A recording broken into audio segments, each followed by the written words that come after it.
Hey, greetings, peace, and power and elevation. What's going on? What's happening, y'all? This your girl Tiffany coming through right here live in effect. So today I want to get on the topic about the ancestor. Excuse me, I'm burning sage. Burning the sage right here. So I want to get on the topic about the ancestor, Dr. Amos Wilson. Now, Dr. Amos Wilson is very underrated in the community, especially within the Black conscious community. This brother has done a lot of work. I mean, he has done a lot of work, and he's done so many lectures regarding to Pan Africanism and Black economics, and also Africana psychology. He has really done a whole lot of. He has put out so much information, and it's quite sad to me that he has not received a lot of recognition like he should have. Because when I say this man is phenomenal, he is very phenomenal. He happens to be one of my favorite scholars of all time. He happens to be one of my favorite psychologists. Because when you read Dr. Amos' work, it's like you have to have an open mind. You got to be a critical thinker. You really got to be a critical thinker. You have to be a very open-minded individual to be able to grab on and understand a lot of the things that he's talking about. Because he goes very deep into details about how not just white supremacy, but the attitudes of African Americans, especially the ones in the inner city, also the work environment, and of course socioeconomics. You really have to have a lot of open mind. You have to use critical analysis. So with his work, it requires you to do so. If you guys can give me 1 second.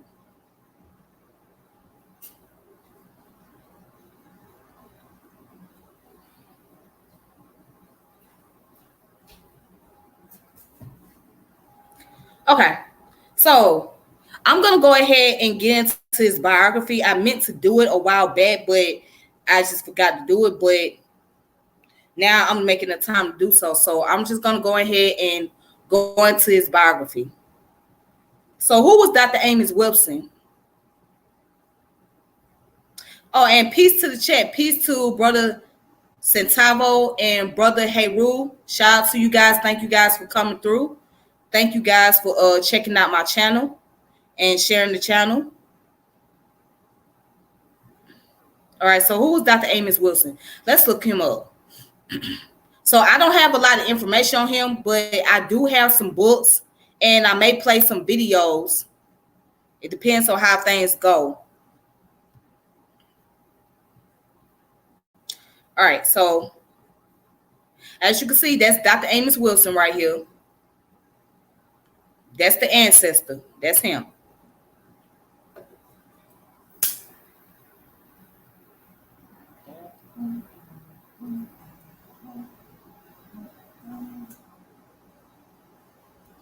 All right.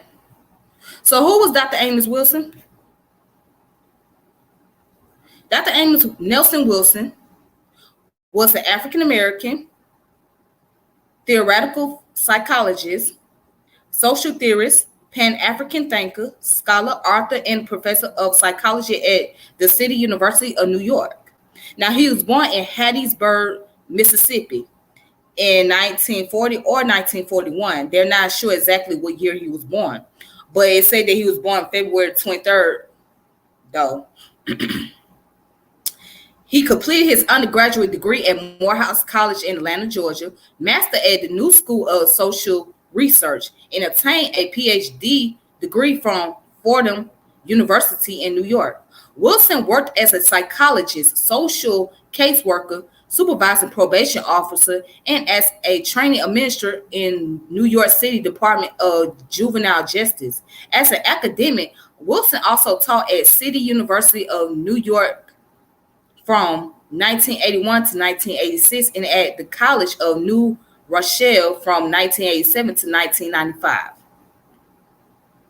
All right, so now it talks about his views and power and racism. So according to AALBC.com, Wilson believed that the vast power differentials between Africans and non-Africans was the major social problem of the 21st century. He believed these power differentials and not simply racist attitude was chiefly responsible for the existence of racism and the continuing domination of people of African descent across the globe. White people exercise racism because they have the power to do so. As a scholar of Africana studies, Wilson felt that the social, political, and economic problems that Blacks face the world over were unlike those of other ethnic groups, and thus he argued that the concept of equal education ought to be abandoned in favor of a philosophy and approach appropriate to their own needs. Wilson argued that the function of education and intelligence was to solve the problems particular to a people and nation and to secure that people and nation's biological survival. Any philosophy of education or approach which failed to do so was inadequate. Okay. And it says, Wilson further argued that the mythological notion of progress to which many Blacks subscribe was a false one, that integration could only occur and persist as a social economic reality so long as the U.S. and global economies continue to expand. If such an economic situation were ever to reverse or change for the worse, then the consequences which will follow up in resulting in increased racial conflict. Thus, he urged Blacks to consider this integration as a realistic possibility to prepare for all hypothetical scenarios with the understanding that integration was not guaranteed to last forever. All right, to sum all of this up, basically what Dr. Amos Wilson was getting at is that Black people need to be able to do for self. Black people need to be able to develop some type of cultural continuity, meaning that develop a culture that's going to be substantiated within the community where the focus is on African people and African descendant people only, and working to be able to build the foundation within the culture and within the community. So that's where he was getting at on this point. All right. So you got to remember, he had a Pan-African ideology, right? He operated from a Pan-African point of view. And he used psychology. So you see how technical that article is? It was very technical, right? It was, all those technical terms and things like that. But that's how he was. That's how he thought, and that's how he spoke. He used a lot of technical vocabularies, and it was just very hard to articulate, to break down what his points were. But if you listen and you pay closely attention, it make a lot more sense. If you're a person that, especially if you're somebody that studies psychology and you study sociology or anthropology, what they call so-called soft science, if you study that, those field of study, then you will understand exactly what Dr. Amos Wilson narrative was and what point that he was trying to come across using those narratives. All right. And then also said Wilson also believed that racism was a structurally and institutionally driven phenomenon, driven from the inequities of power relations between groups, and could persist even if and when more overt expression of it were no longer present. Racism then could only be neutralized by transforming society structurally and the system of powers relation. So now, as you can see down here, let me read over here. It says, the idea that we must necessarily arrive at a point greater than that reached by our ancestors could possibly be an illusion. The idea that somehow, according to some great universal principle, we are going to be in a better condition than our ancestors is an illusion, which often results from not studying history and recognizing that progressions and regressions occur, that integrations and disintegration occur in history. So this comes from Dr. Amos Wilson, The Falsification of African Consciousness. All right. So these are the list of books that he had wrote. So I only got a few of them, and I got one of them in handy. Okay. All right. So these are all the books that was written by Dr. Amos Wilson. And here's the reference at the bottom of the page if you guys want to look at more information or you want to find out more information. And then here's the external links. Okay. So he did a last interview in 1995.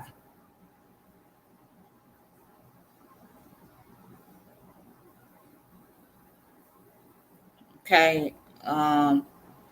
Okay, I thought it was gonna be a video on here, but obviously it's not.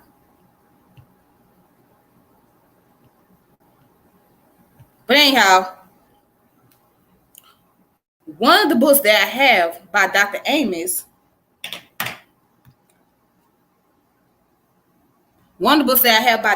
Wilson right here, is called The African-Centered Consciousness versus the New World Order, Garveyism in the Age of Globalism, Amos Wilson. So what I'm gonna do is I'm gonna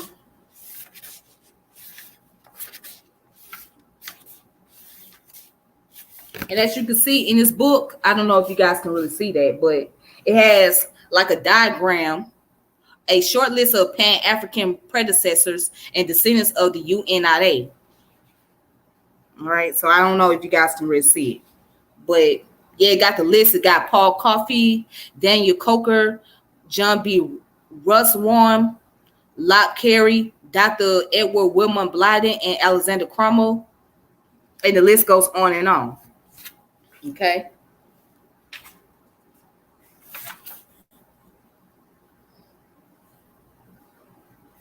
All right, and then it shows the number of the UNIA branches. Okay. That's the diagram. Right.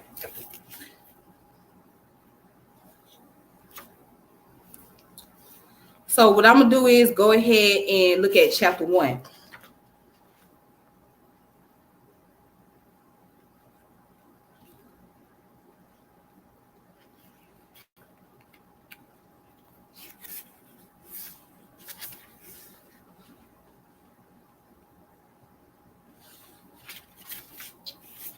Or you know what? Let's skip that. Let's go to part 2. Let's look at under the African-centered consciousness, personality, and culture as instruments of power.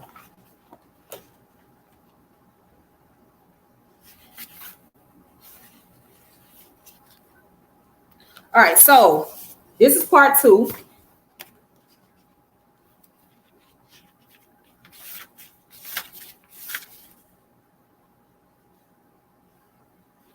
And it says, thank you kindly for your warm welcome. It's great to be back here with you this evening. It's been a while. I always appreciate coming and being with you, and do appreciate your support, of course. Each time I've been here, I've promised you or our next publication, but it's definitely on the way. At last, Count Brother Sababu, my co-partner, told me we were right about 800 pages. We intended to give you some good wintertime reading.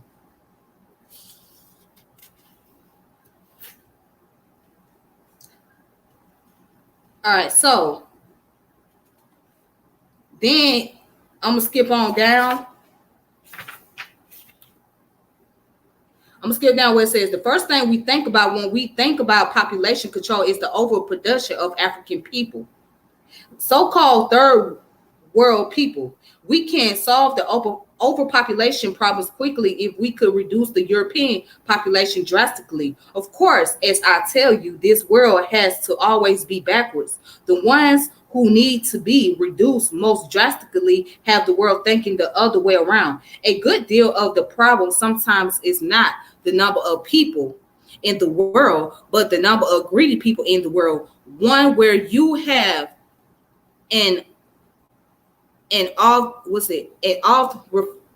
often referred to as minority of people who consume the vast majority of the world's resources.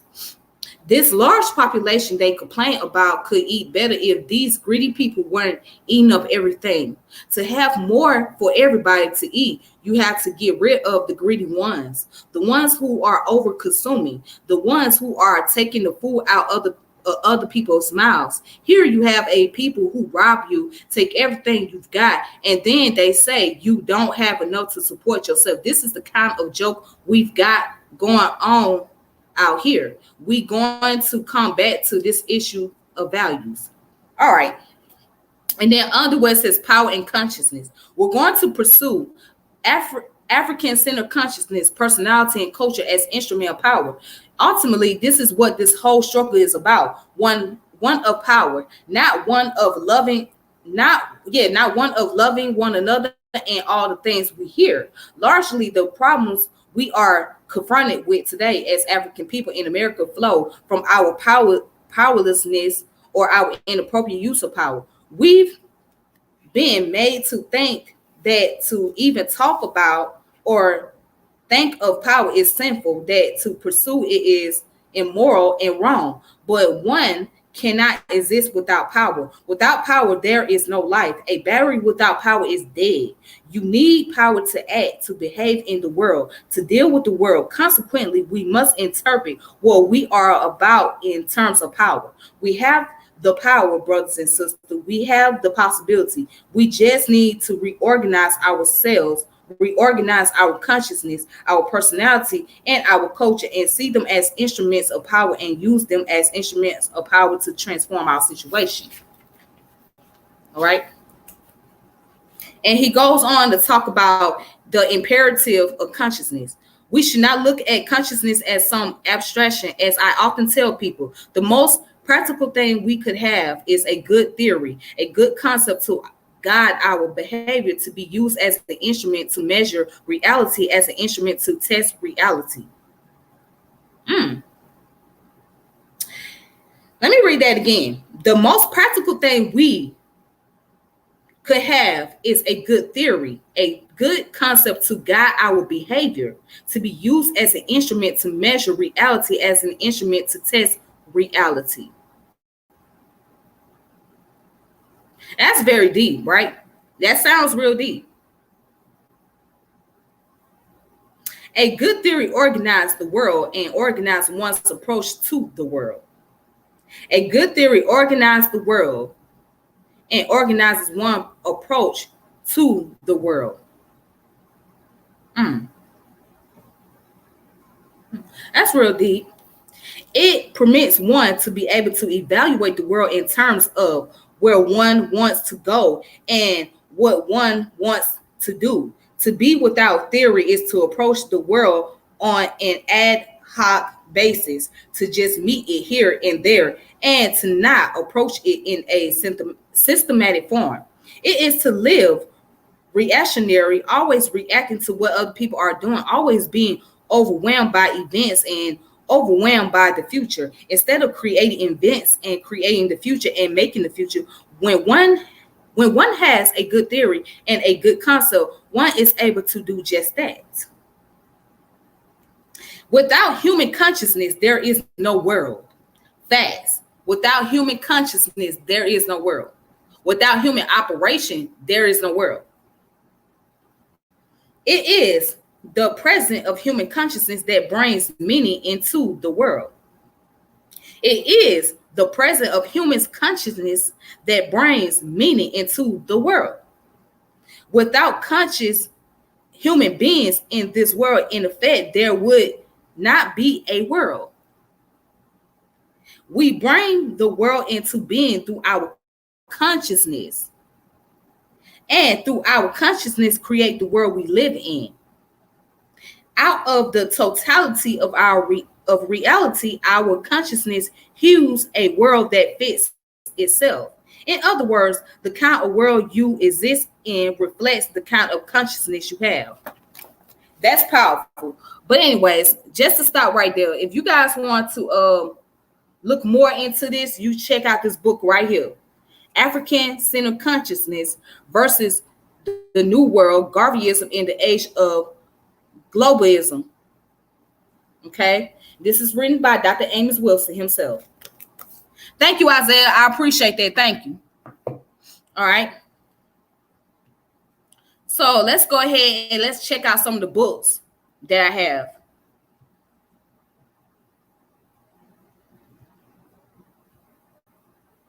Okay, so go ahead. Low. All right, so right here, it's called Awakening the Natural Genius of Black Children, which was written by Dr. Amos. And this was written in 1992.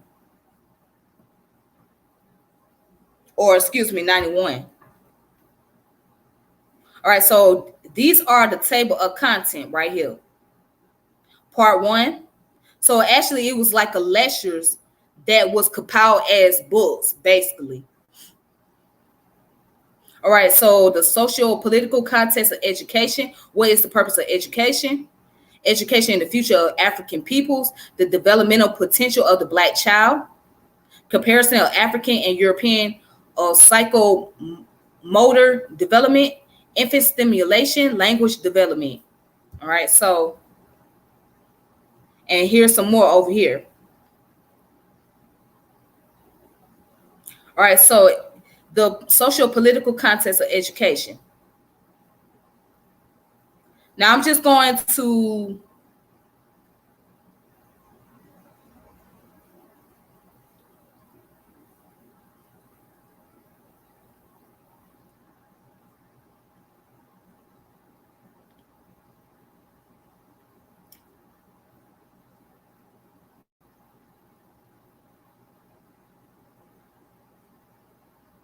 okay, so I'm going to read chapter 1. Chapter 1 goes into psycho-monitor potential of the Black child. The sensory monitor foundation of IQ. So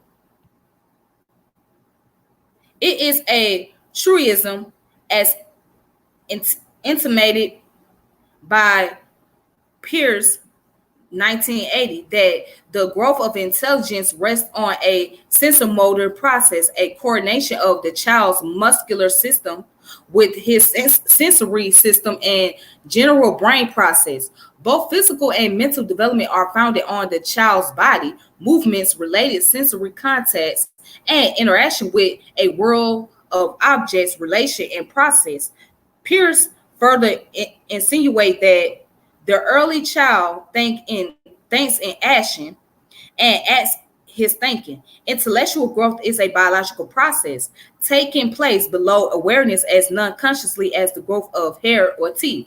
Our conscious awareness is the end product of biological function. The infant child learns from every interaction, and all future learning is based on the character of these early automatic body-brain patterns. This primary sensory organization and responses take precedence over all future learning, even though it never becomes conscious in any ordinary sense. Rather, this base structure furnishes consciousness as well as the possibility for further learning.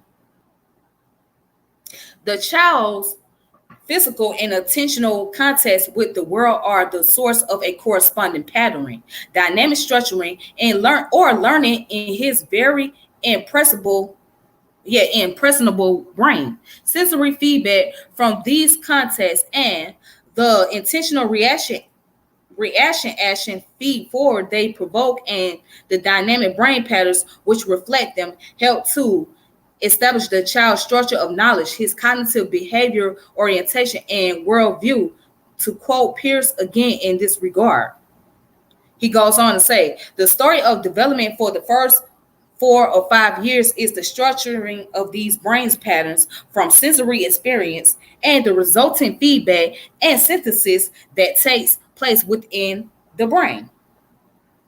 All thinking arises out of concreteness, which means out of the brain patterns resulting from actual body movement of interacting with actual things, but thinking then moves towards autonomy, that is moves towards independence of those concrete patterns or physical principles. These progression towards pure thought is itself genetically programmed and unfolds in neat sequential stages.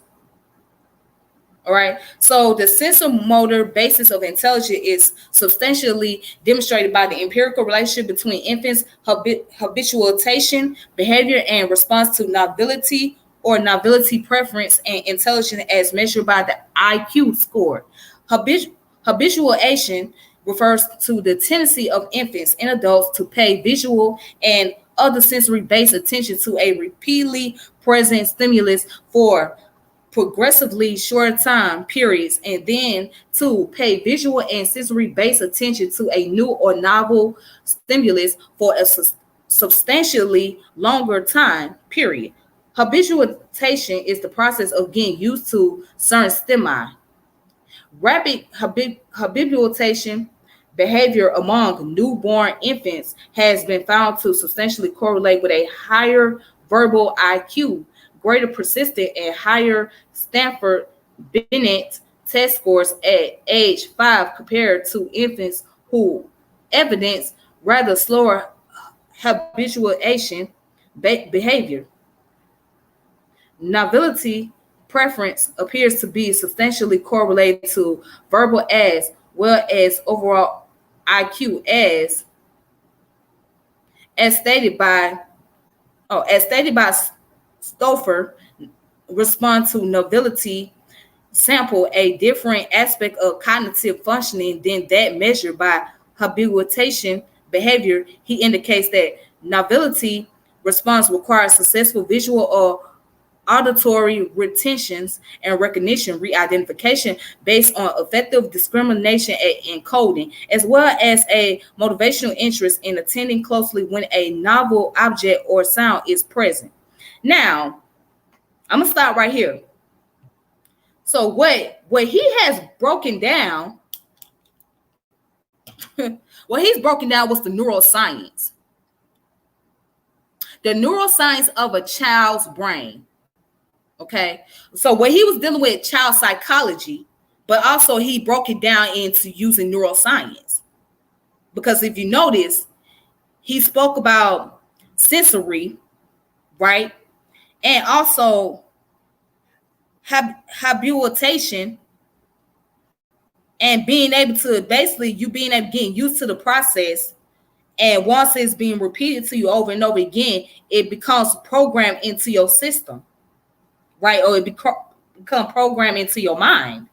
So he's studying the child developmental psychology, but the way he explained it is using neuroscience. Okay, he's using neuroscience in this case.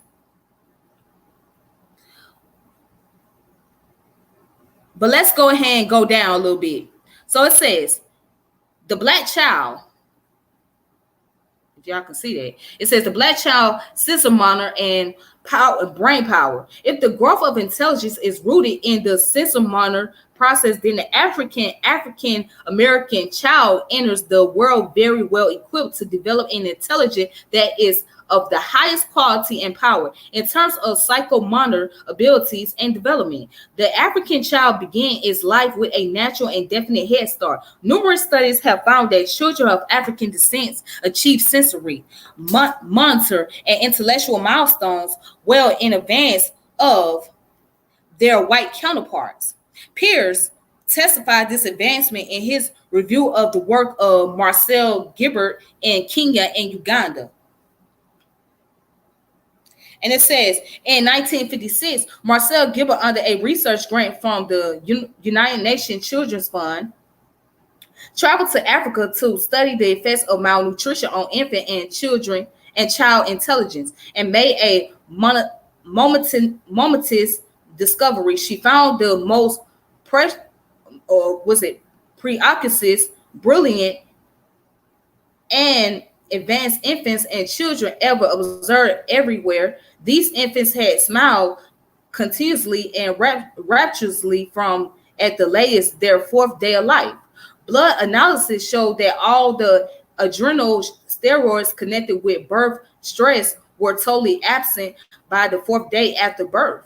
Sensor monitor learning and development were phenomenal indeed, miraculous. A superior intellectual development held for the first 4 years of life.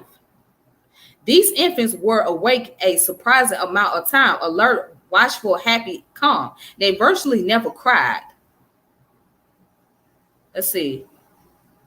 The mother responded to the infant's every gesture and assisted the child in any and every move that was undertaken, so that every move initiated by the child ended in immediate success. At 2 days of age, 48 hours, these infants sat bolt upright, held only the forearms, and with a beautifully straight back and perfect head balance, their finely focused eyes staring intently and intelligently at their mothers, and they smiled and smiled.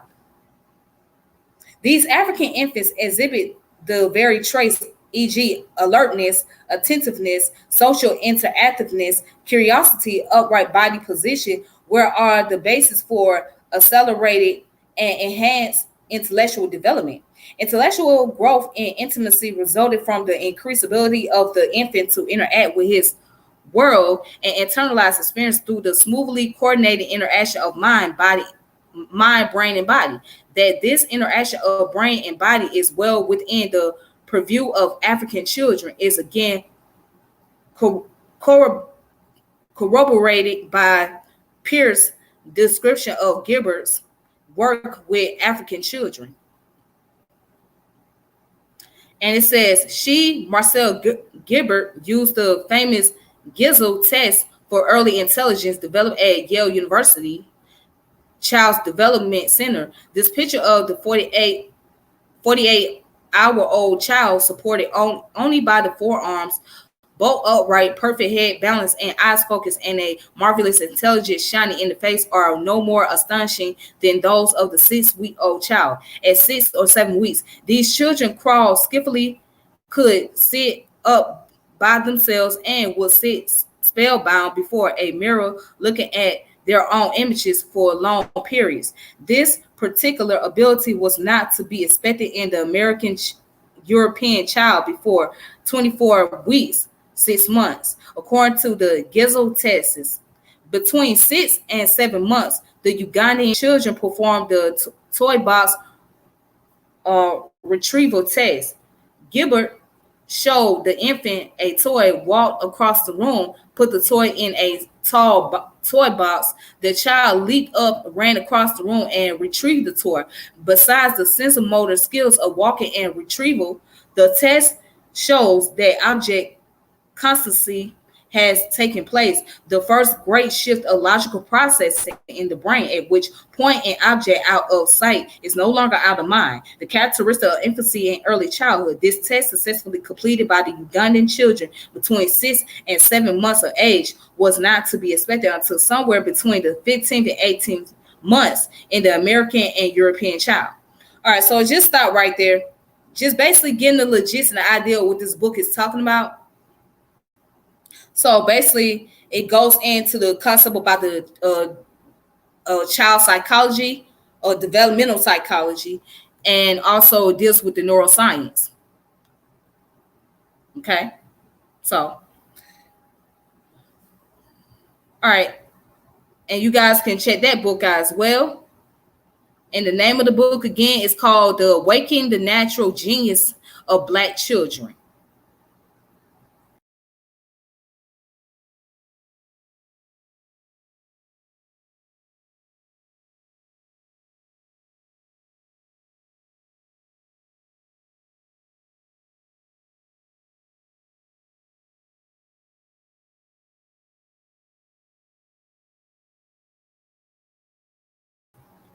Okay, I'm back.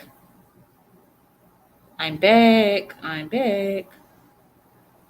All right.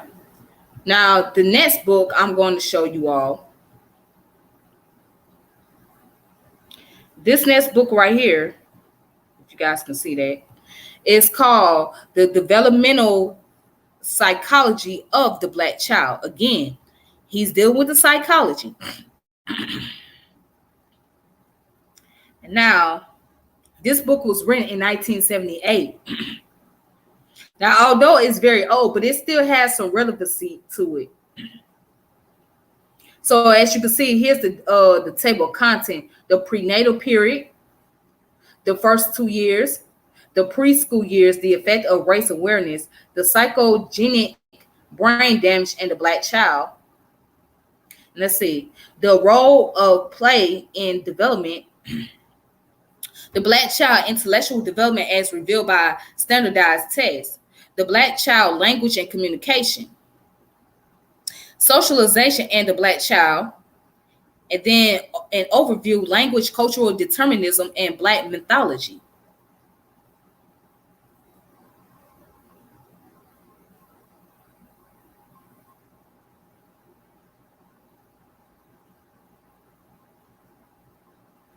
All right. So right here, here's the prenatal period. So the prenatal period is, of course, the woman going through the 9 months of pregnancy process, etc. That's the prenatal period. All right. So it says during the prenatal period, the 9. Let me see if I can highlight this.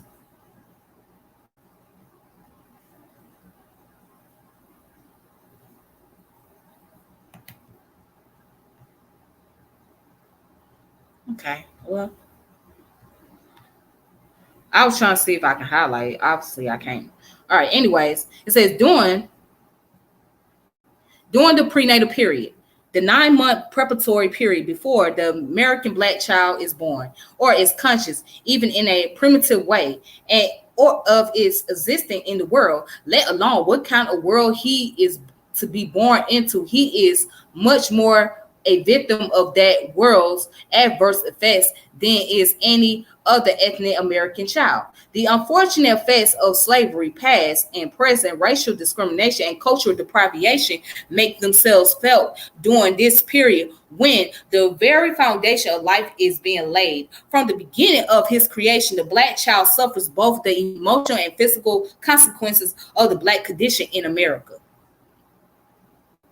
Black life, like all human life, in many obvious and subtle ways reflect the influences of its prenatal existence, and the prenatal existence in turn reflects the wholesome or unwholesome nature of the maternal prenatal intrauterine environment, her mental and physical life history, which includes that of her ancestor, and her prenatal mental and physical lifestyle and attitude while carrying her child.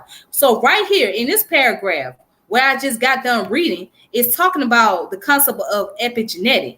So it goes into the epigenetic form of, or what we call transgenerational epigenetics, meaning the anything that the mother does as far as the character or whatever goes on in her gene pool is going to be passed on to that child's gene pool, right? And not just the mother, but not just the mother, but also the father as well. So epigenetics deals with above genome, and above genome means that it does not change your DNA, but it changes your gene expression, meaning that it gives you some type of development as far as your characteristic is concerned, some type as far as your physical feature is concerned, and how your hormones and all of that stuff. That's what the epigenetic is responsible for.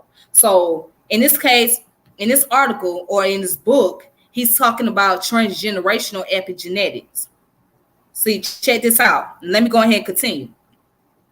This being the case, we can logically conclude that the generally culturally deprived condition of Black existence are represented in the Black mother's prenatal intrauterine environment and adversely influences her child's basic physical and mental development. Consequently, her ability to produce ultimately healthy, fully potentiated babies is seriously handicapped. The prevailing socioeconomic, emotional environment surrounding the majority of Black mothers expose them to factors which adversely influence the development of their unborn children.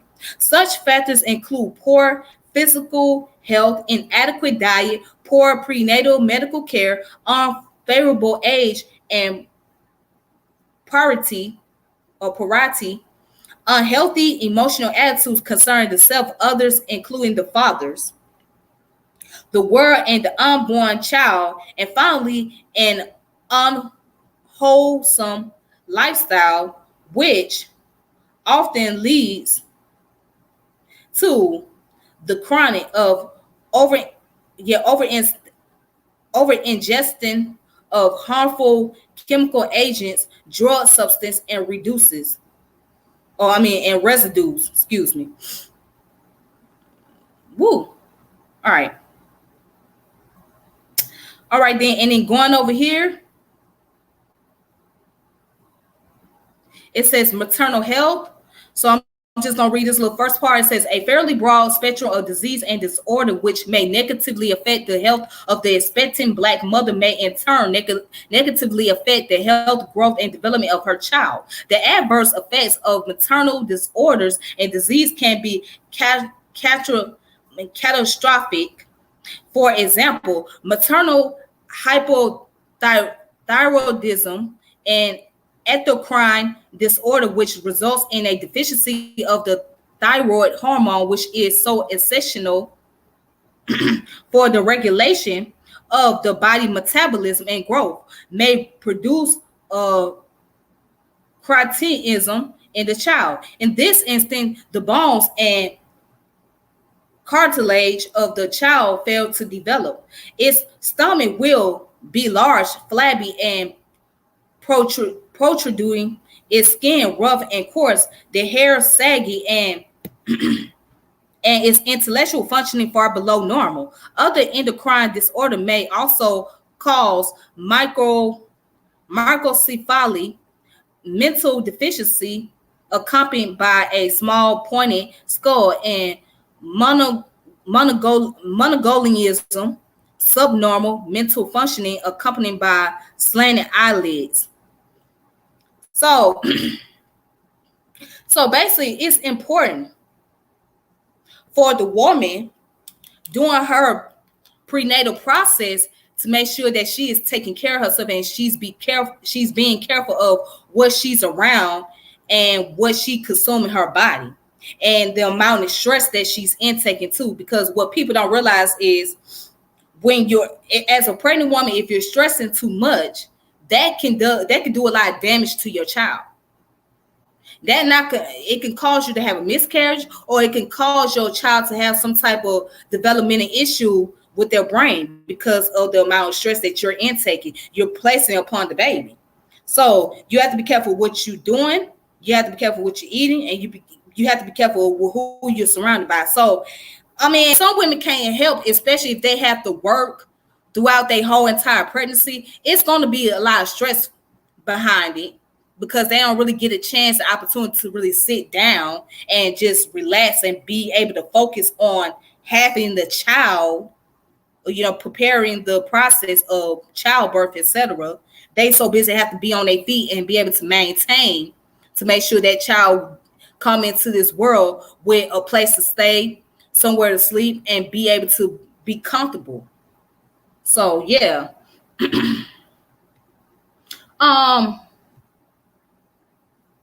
Let's see where else I can go with this.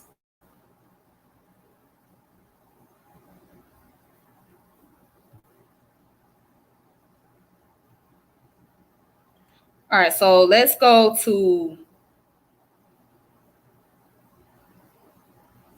skip all the way down to 142.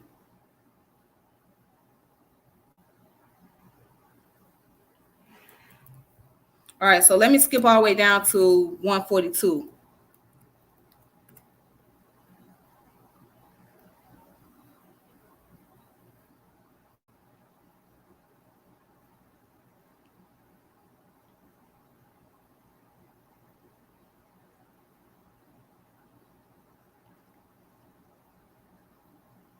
Oh, went too far down.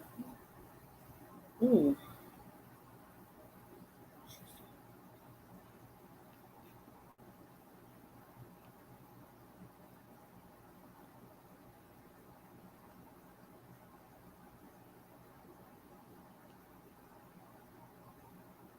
All right, so the Black child, language and communication. All right, so see, language is very important. It says the ability to understand, produce speech, to generate language is a universal genetic endowment of all normal human beings. This inherent linguistic capacity permits the child of any race, color, or creed to learn within about 4 years the largest percentage of probably the most complex systems of rules a person ever learned. The innate linguistic capacity of human, like their intellectual capacity we referred to earlier, is extremely flexible, allowing the child to adaptively respond to and learn any language it is exposed to, regardless of its racial origin. The human linguistic capacity is stimulated and developed in the growing child by his exposure to the speech of its caretaker, family, and culture. This innately specialized human linguistic capacity naturally predisposes the infant to respond to human voice and speech of adults around him in a selective manner from the very first month of life. From the first weeks and ensuing months of life, before it can clearly utter its first single word, the infant can and does vibrate synchronously with the rhythmic and syncopatic speaking patterns of its caretakers, parents, and others who may be conversing within his hearing range. So in other words, kids pick up on vocabulary words when they hear their parents say certain words. Now, usually babies will pick up on words if they hear the parents say a cuss word. Let's say if the parents say the word like shit, then you'll hear the child say the word shit because that's the first thing they hear, right? And so it's easy for them mimicking that. It's easy for them to repeat that. And then if they hear I love you, they might say you because they able to pick up on the sound easily. So whatever word is easier for them to say, that's what they're going to start off with. Then from there, it makes the transition. So they start off by hearing other people's communication. All right. It said distinguish the voice, the human voice, from the non-human voices and other sounds. 3, distinguish its mother's voice from that of other females. Modulate their own cooing, babbling, etc., and systematically responsive ways to the tone, quality, and pitch of the speech they hear around them and to speech directed at them, and then modulate and intonate their babbling in a way that resembles the tonal and pitch qualities of their native language. All right, and it says response in a differentiated manner to intonation patterns of both individual syllables and sentences. Respond in a differentiated manner in the pitch of its babbling response to its mother and father. All right.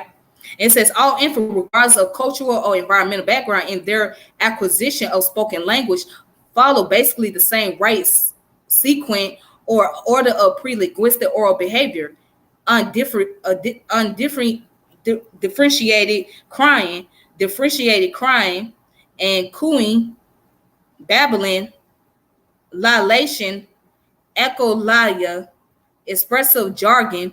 Even in their early linguistic speech, they all follow the same basic pattern: the one-word sentence or hollow phrase, then the multi-word sentence, and finally grammatically correct verbal utterance. There is also substantial evidence that all children acquire language by use of the same basic rules.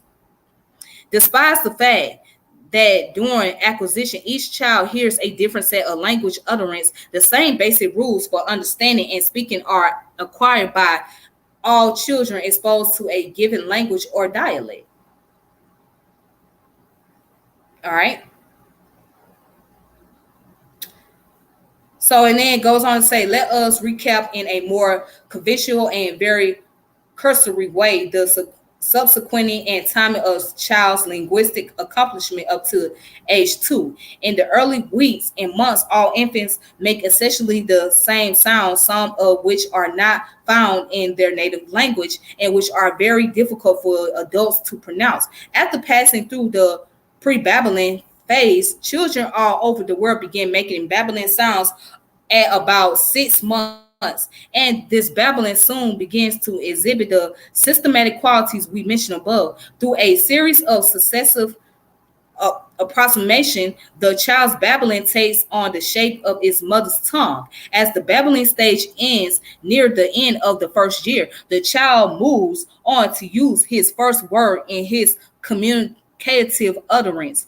From approximately the age of 18 months to 2 years, he begins to use two-word combination. At around his age, he also is maturationally ready to begin in earnest to master the basic syntax of his mother's tongue, and this mastery will basically complete by 4 or 5. The use of spoken language expands the child's world tremendously. The world is decoded and differentiated through the child's phenomenally growing use of language. Language comes to signify things, action, and psychological states in terms of the past, present, and future. The acquisition of language possesses remarkable personality and cognitive changes. All right. So there you go. If you guys want to look into more about this, it's called The Developmental Psychology of the Black Child by Dr. Amos Wilson. All right. And you guys can check that out for yourselves. Okay.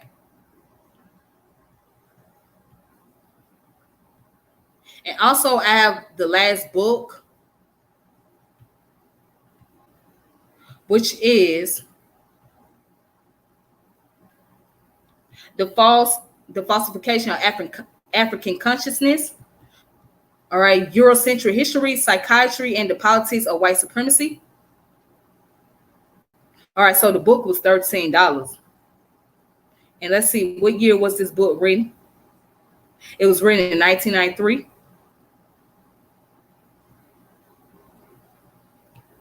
All right. So European historiography, oppression exposed. All right. So let's go into the introduction of this.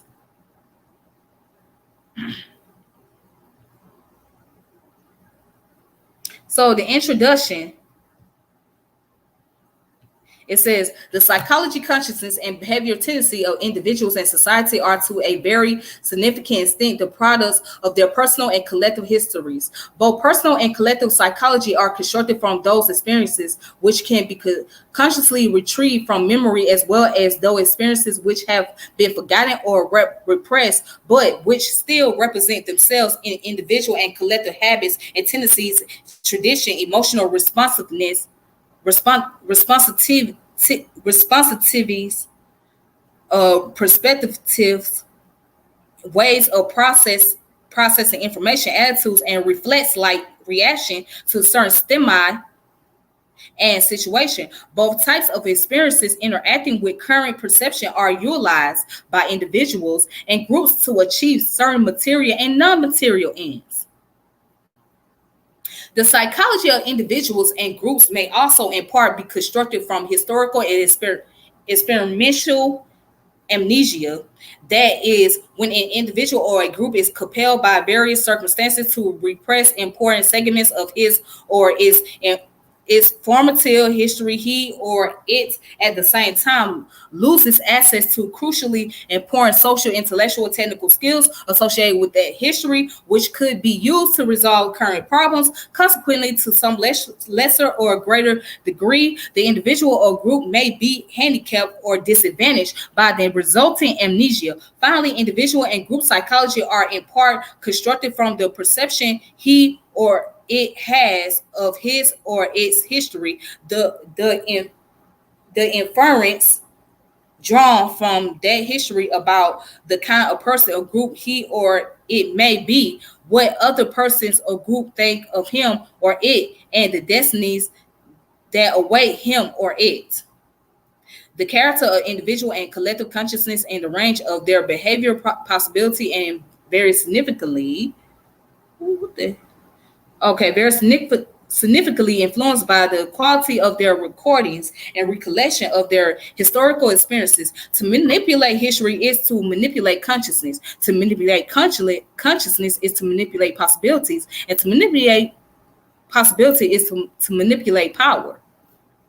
Herein lies the moral threat of Eurocentric historiography to African existence for what must be the form and functionality of African consciousness and behavior if they are derivative of an African history written by their oppressors. The history of the oppressed as written by their oppressors shaped the consciousness and psychology of both oppressed and oppressors.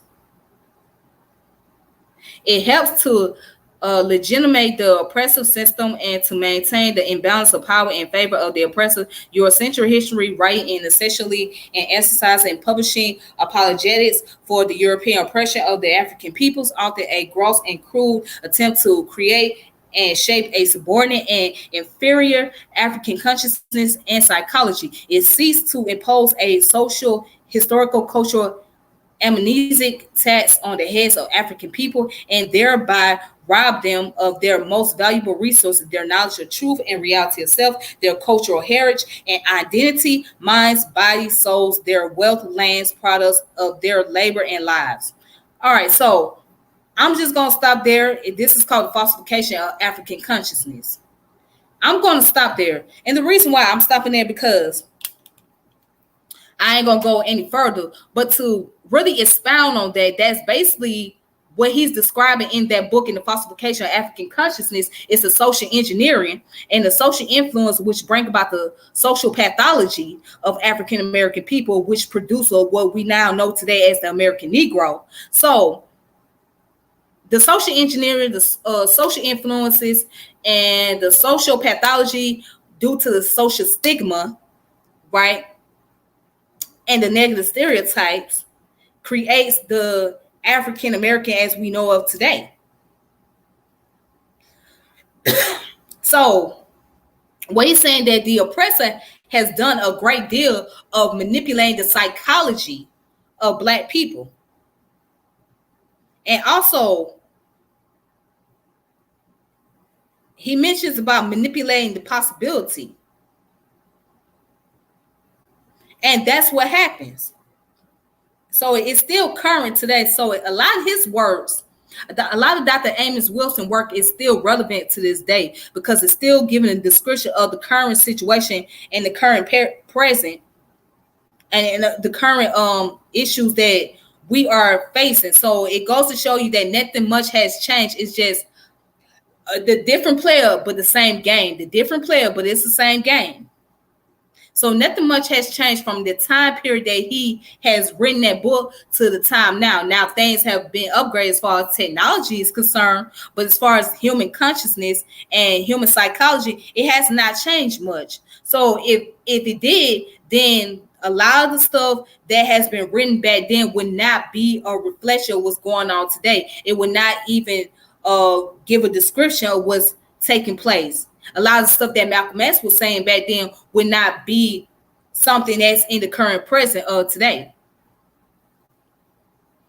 However, much has not changed with the psychosis of the African Americans here in America. And not much has changed with the Europeans as well. So you still got that damage control. That's all it is the damage control. It's a permanent damage at that. And it's going to take, if something was to change, it's going to take a long time for it to occur. But other than that, it's a damage control. Yeah. So anyways, thank you guys for those of you that was watching. Thank you all that subscribe to my channel, share my videos and all that great stuff. So I'm going to log off of here. Until next time, may you guys enjoy your weekend, enjoy your week, and please be safe and be careful out there. May peace and power be to all of you beautiful people. And until next time, this is your girl Tiffany, and I'm logging off, and I'll reconnect with every last one of you later. All right. Thank you.